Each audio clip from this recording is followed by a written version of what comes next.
আহিলে ওই কুলিয়ে বিনালে ওই কুলি কেটে গিয়ে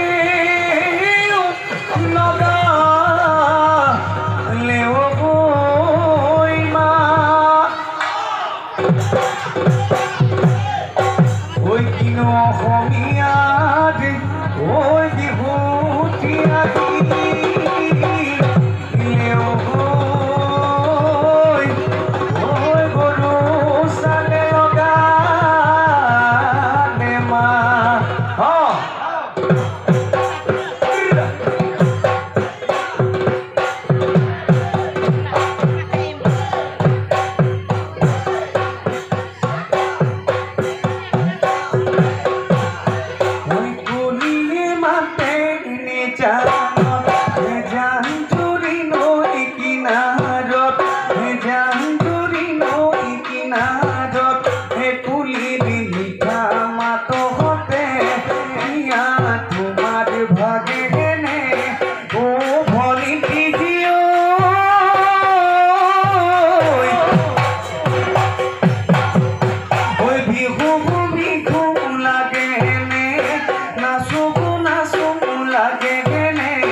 উদযাপন সমিতিৰ তৰফৰ পৰা আন্তৰিক ধন্যবাদ জ্ঞাপন কৰিছোঁ